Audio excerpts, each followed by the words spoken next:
هو خير مما يجمعون صدق الله مولانا العظيم وصدق رسوله النبي الكريم الأمين ونحن على ذلك لمن الشاهدين والشاكرين والحمد لله رب العالمين. قال الله تعالى في شان حبيبه إن الله وملائكته يصلون على النبي يا أيها الذين آمنوا صلوا عليه وسلموا تسليما.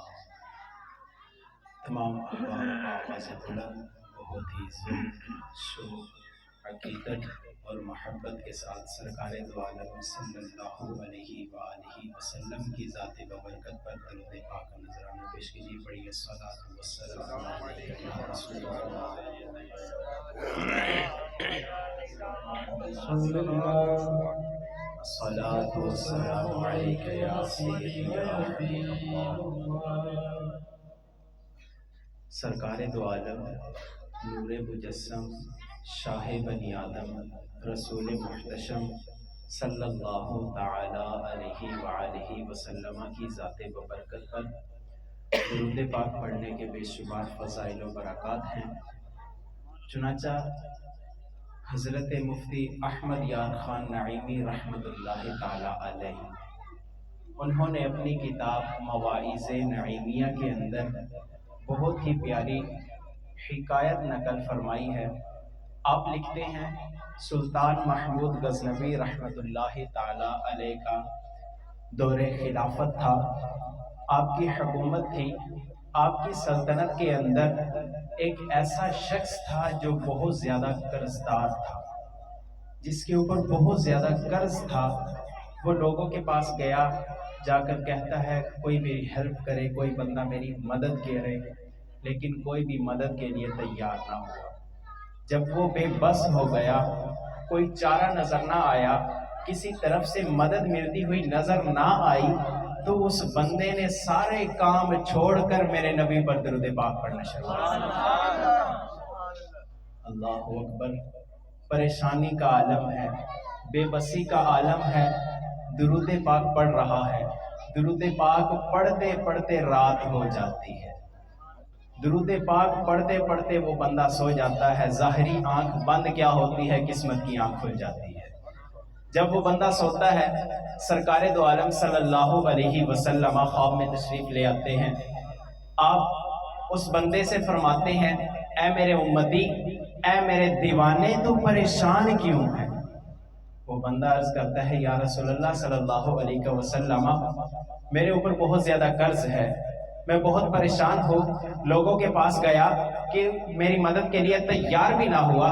سرکار دو عالم صلی اللہ علیہ وسلم مسکرائے اور فرمایا ہمارے ہوتے ہوئے ہمارا امتی پریشان ہو، یہ کیسے ہو سکتا ہے؟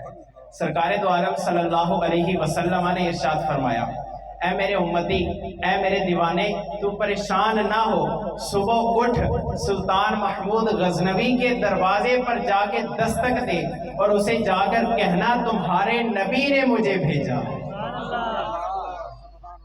اور جا کر کہنا کہ مجھ پر بہت زیادہ قرض ہے، تیرے نبی نے کہا ہے کہ اس بندے کا سارا قرض اتار دو. وہ صبح اٹھتا ہے حشاش بشاش بہت ہی خوش مزاج انداز کے اندر وہ سلطان محمود غزنوی کے دروازے پر جاتا ہے اور جا کر دستک دیتا ہے اور کہتا ہے پوچھا کون؟ کہا کہ قاصد آیا ہے. کس کا قاصد؟ مدینے کے تاجدار کا قاصد آیا ہے. مدینے کے تاجدار کا قاصد آیا ہے. پھر کسی نے کوئی سوال نہیں کیا. سلطان محمود غزنوی کے پاس خبر پہنچتی ہے. سلطان محمود غزنوی آ جاتا ہے. آ کر کوئی سوال نہیں کرتا تو کیوں آیا ہے، کس کام کے لیے آیا ہے، تجھے بھیجا کس نے ہے. کسی قسم کا کوئی سوال نہیں کیا، بلکہ اس بندے کے ارد گرد چکر لگانے لگ گیا. ارے وقت کا حاکم ہے، وقت کا بادشاہ ہے، وقت کا سلطان ہے، اور غریب بندے کے وہ ارد گرد چکر لگا رہا ہے. گویا کوئی طواف کر رہا ہو، جب سلطان پر وجد طاری ہو گیا اور اس نے کہا اے بندے اب بیٹھ جا، بیٹھ گیا۔ پوچھا تو کس کی طرف سے آیا ہے؟ کہا مدینے کے تاجدار نے بھیجا ہے۔ کیا حکم ہے؟ میرے لیے کیا پیغام بھیجا ہے رسول اللہ علیہ السلام نے؟ وہ کہتا ہے رسول اللہ نے فرمایا میرے اوپر بہت زیادہ قرض ہے، میں اتار نہیں سکتا۔ میرے نبی نے ارشاد فرمایا ہے کہ سلطان محمود غزنوی کو جا کر کہنا کہ اس بندے نچیز کا سارا قرض اتار دو۔ سلطان محمود غزنوی کو کہا کہ اور رسول اللہ علیہ السلام نے ایک نشانی بھی دی ہے۔ کیسی نشانی؟ ارے نشانی ایسی ہے کہ وہ عبادت ایسی ہے کہ تو ایک ایسا عمل کرتا ہے جو نہ تو کسی تیرے وزیر کو پتا ہے، نہ تیرے کسی مشیر کو پتا ہے، نہ تیرے کسی خادم کو پتا ہے۔ ارے وہ کون سا ایسا عمل ہے جو نہ تو کسی وزیر کو پتا ہے، نہ کسی مشیر کو پتا ہے، نہ کسی خادم کو پتا ہے؟ حالانکہ بادشاہ کے ارد گرد تو ہزاروں بندے ہوتے ہیں، بادشاہ کے ارد گرد تو بندوں کا ہجوم ہوتا ہے، ہر وقت وہ تو بندوں کے ارد گرد رہتا ہے۔ پھر بادشاہ نے پوچھا ارے وہ کیا نشانی ہے؟ فرمایا کہ حضور علیہ السلام نے ارشاد فرمایا ہے، تیرے بارے میں ارشاد فرمایا ہے۔ حضور نے ارشاد فرمایا کہ تو نماز فجر سے پہلے درود پاک پڑھتا ہے اور یہ تیرا ایسا عمل ہے کسی ایک بندے کو بھی نہیں پتا۔ بادشاہ نے اتنی بات سنی، اپنے خزانچی کو بلا لیا۔ اللہ اکبر۔ خزانچی کو کہا کہ اس بندے کا جتنا قرض ہے سارا اتار دو۔ بادشاہ نے اس خزانچی کو کیا کہا؟ اس بندے پہ جتنا قرض ہے سارا اتار دو۔ پھر خزانچی بھی سمجھدار تھا اور پوچھنے لگا اے بادشاہ قرض کوئی لے ادا کوئی کرے؟ یہ ماجرا سمجھ نہیں آیا۔ آخر حکم تو کسی کی طرف سے آیا ہوگا، کسی نے کہا ہوگا تو کہہ رہا ہے کہ اس بندے کا قرض اتار دے۔ کہا کہ مدینے کے تاجدار کی طرف سے آرڈر آیا ہے۔ پھر اللہ اکبر، خزانچی نے کہا اے بادشاہ اس بندے کا قرض تو نہیں دے گا، میں خزانچی دوں گا۔ بات قاضی تک پہنچ گئی۔ قاضی نے کہا اے بادشاہ اس کا قرض نہ تو تو دے گا، اے خزانچی اس کا قرض نہ تو تو دے گا، اس کا قرض تو میں اتاروں گا۔ پھر بات خوب پھیلتی گئی، لوگ بھی جمع ہو گئے، وہ لوگ بھی آگے جن کا قرض دینا تھا۔ پھر ان لوگوں کو جب یہ پتا چلا مدینے کے تاجدار کی طرف سے آرڈر آیا ہے اس بندے کا سارا قرض اتار دو، انہوں نے کہا اے بادشاہ رک جا، اے خزانچی رک جا، اے قاضی رک جا، اس بندے کا قرض نہ تو بادشاہ دے گا، اس بندے کا قرض نہ تو خزانچی دے گا، اس بندے کا قرض نہ تو قاضی دے گا، ارے دے گا کون؟ انہوں نے کہا جب ہمیں رسول اللہ کی خبر پہنچی ہے، جب ہمیں رسول اللہ کے قاصد نے بتایا ہے، ہم نے اس بندے کا قرض ہی معاف کیا۔ میرے محترم یہ کس کے سبب تھا؟ میرے حضور پر درود پاک پڑھنے کا نتیجہ تھا۔ تو آپ بھی پھر ایک بار باواز بلند کہہ دیجئے نا سبحان اللہ۔ ساتھ میں سرکار دو عالم صلی اللہ علیہ وسلم کا ذات پر درود پاک کا نذرانہ بھی پیش کر دیجئے۔ صلاۃ والسلام علیہ۔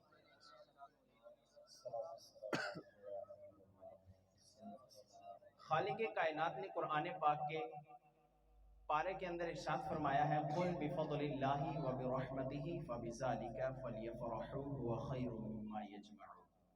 قُلْ اے محبوب آپ فرما دیجئے بِفَضْلِ اللَّهِ وَبِرَحْمَتِهِ، جب تمہارے پاس اللہ کا فضل اور اللہ کی رحمت آ جائے فَبِذَلِكَ فَلْيَفْرَحُوا، تو چاہیے کہ اس فضل اور اس رحمت ملنے پر خوشی منائی جائے۔ یہ خالق کائنات نے حکم ارشاد فرمایا ہے۔ پھر ساتھ ہی ارشاد فرما دیا کہ اس خوشی کرنے پر، خوشی منانے پر ملے گا کیا؟ فرمایا ہوا خیر مما یجمعون، اے لوگوں جو کچھ تم جمع کر کے رکھتے ہو اس سے زیادہ تمہیں اجر عطا کرو۔ اگر اس آیت کے مفہوم کو ہم ذہن میں رکھیں تو پھر تمنا پیدا ہوتی ہے، دل کے اندر آرزو ہے کہ اجر تو چاہیے، کیونکہ مومن تو حریص ہوتا ہے اجر حاصل کرنے کا۔ تو پھر اگر اجر چاہیے تو ہمیں خوشی کرنی پڑے گی، اگر خوشی کرنی ہے تو فضل اور رحمت کی پہچان کرنی پڑے گی۔ بات ثابت ہوئی کہ ہمیں اجر اس وقت تک مل نہیں سکتا جب تک ہم خوشی کر نہیں سکتے، جب تک ہم خوشی اس وقت تک نہیں کر سکتے جب تک ہم فضل اور رحمت کی پہچان نہیں کر سکتے۔ تو حالانکہ خالق کائنات نے قرآن پاک کے اندر، احادیث کے اندر پیارے محبوب علیہ السلام نے بہت ساری چیزوں کو فضل بھی ارشاد فرمایا، رحمت بھی ارشاد فرمایا، لیکن جس شخصیت کو، جس چیز کو خالق کائنات نے سب سے بڑھ کر رحمت ارشاد فرمایا ہے، وہ میرے اور آپ کے نبی علیہ السلام۔ قرآن پاک میں ارشاد فرمایا وَمَا أَرْسَلْنَاكَ إِلَّا رَحْمَةً لِّلْعَالَمِينَ، اے پیارے محبوب، ہم نے آپ کو کل جہان والوں کے لیے رحمت بنا کر بھیجا ہے۔ اگر رحمت تو ہمیں پتہ چل گئی، اب فضل کا پتہ چلنا بھی ضروری ہے، کیونکہ خوشی کرنے کے لیے ہمیں رحمت اور فضل دونوں چیزوں کی پہچان کرنی ہے۔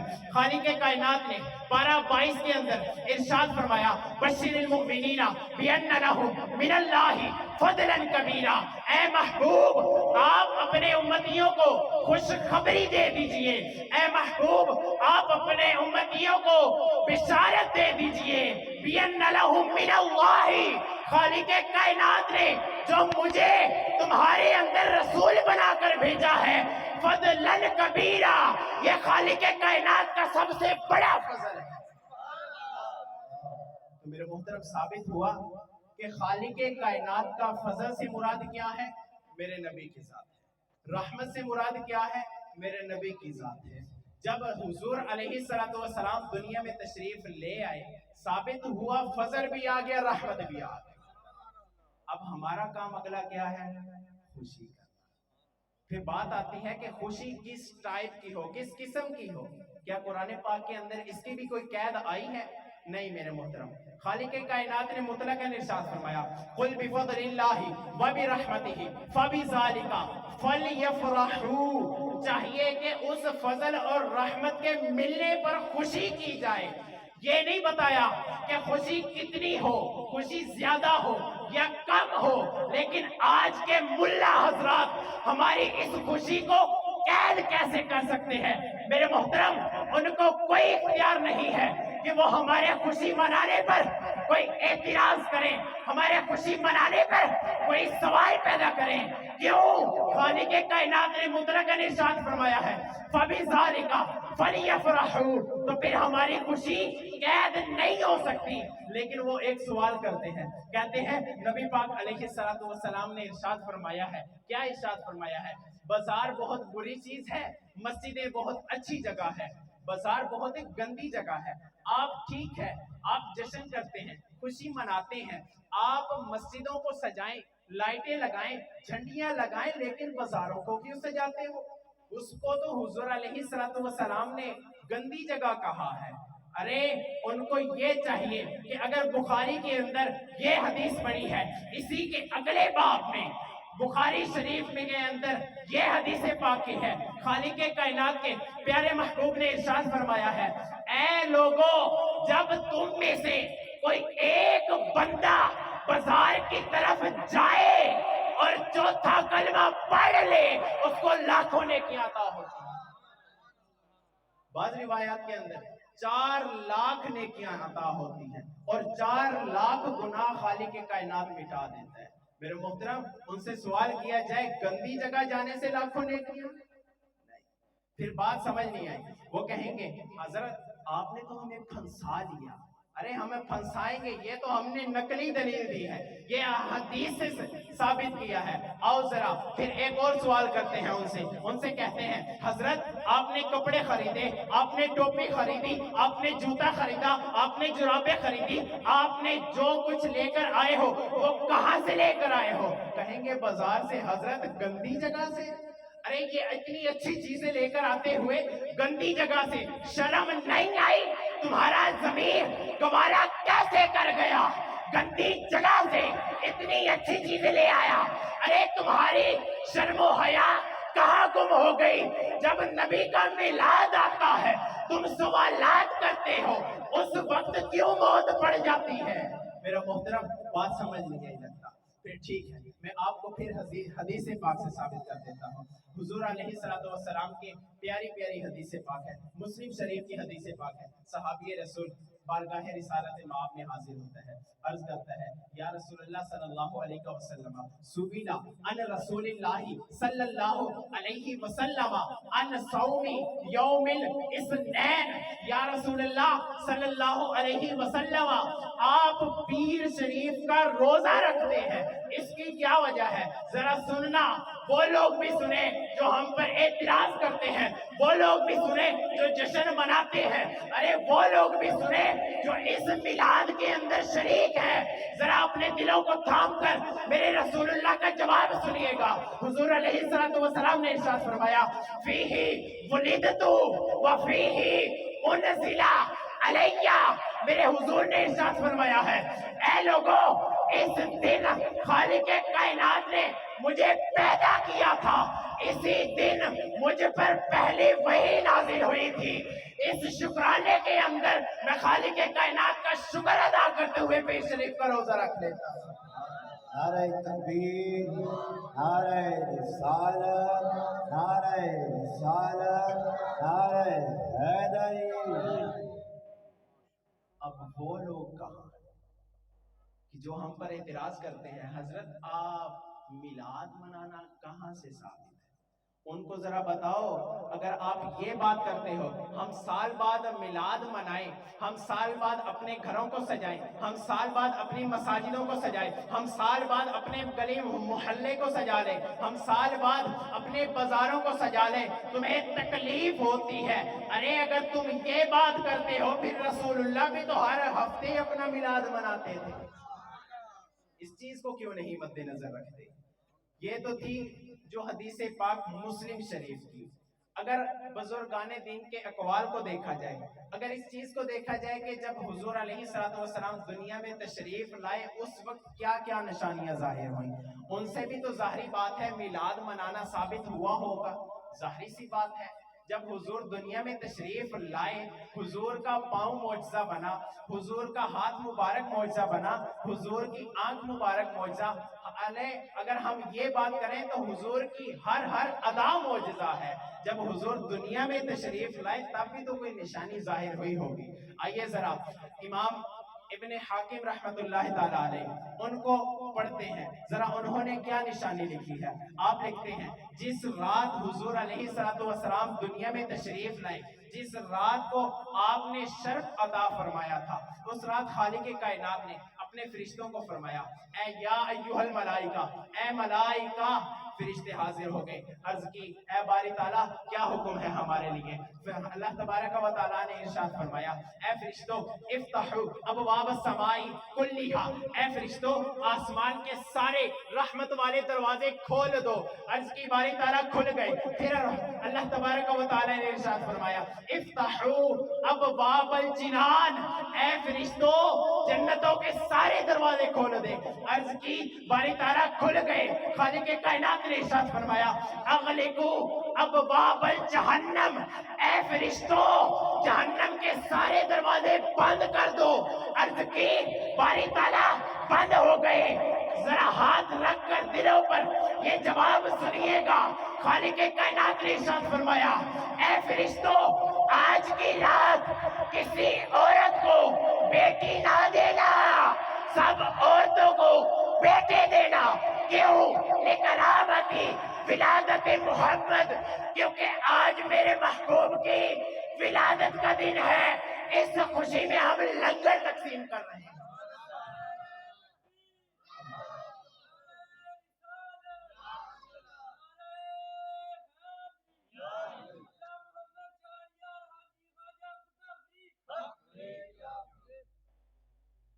تو میرے محترم اب ان کو پھر لائیے جو ہمارے میلاد منانے پر اعتراض کرتے ہیں۔ یہ کتنی دلیلیں ہو گئی؟ 3 دلیلیں، اتنی ہی کافی ہیں یا زیادہ کر دیں؟ حالانکہ قرآن پاک کے اندر خالق کائنات نے اپنے محبوب کے آنے پر کیا فرمایا تھا؟ قُلْ بِفَضْلِ اللَّهِ وَبِرَحْمَتِهِ، کہ جب فضل اور رحمت آ جائے اس وقت تم کیا کرو؟ اس فضل اور رحمت آنے پر خوشی کرو۔ ان نادانوں کو چاہیے جب یہ آیت پڑھیں تو عشق مصطفیٰ اپنے دل کے اندر لا کر پڑھیں۔ وہ کہتے ہیں یار ہم قرآن پاک پڑھتے ہیں ہمیں سمجھ نہیں آتی، ہم بھی احادیث پڑھتے ہیں ہمیں سمجھ نہیں آتی، ہم بھی درس و بیان کرتے ہیں ہمیں سمجھ نہیں آتی۔ ارے اگر آپ نے حدیث پڑھنی ہے تو پھر خواجہ مختار کاکی رحمت اللہ علیہ سے پڑھو۔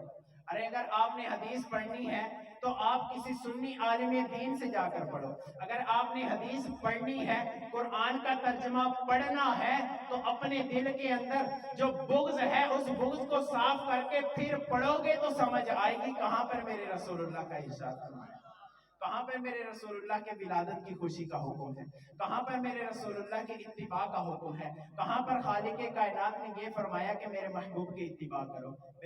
میرے محترم سامعین قدر، خالق کائنات نے جو کچھ ارشاد فرمایا ہے اپنے محبوب کی شان میں ارشاد فرمایا ہے۔ اگر آج ہم یہاں پر تشریف ہیں، آپ یہاں پر آئے ہیں، کس لیے آئے ہیں؟ اس پیارے محبوب کی محفل سجی ہوئی ہے تو آئے ہیں، اس پیارے محبوب کے بلاوے پر آئے ہیں تو آپ آئے ہیں۔ تو اللہ تبارک و تعالی سے دعا ہے جو کچھ ہم نے سنا اس پر عمل کر کے دوسروں تک پہنچانے کی توفیق عطا فرمائے، اور خالق کائنات ہمارے اندر کوٹ کوٹ کر عشق مصطفیٰ بھر دے، آمین۔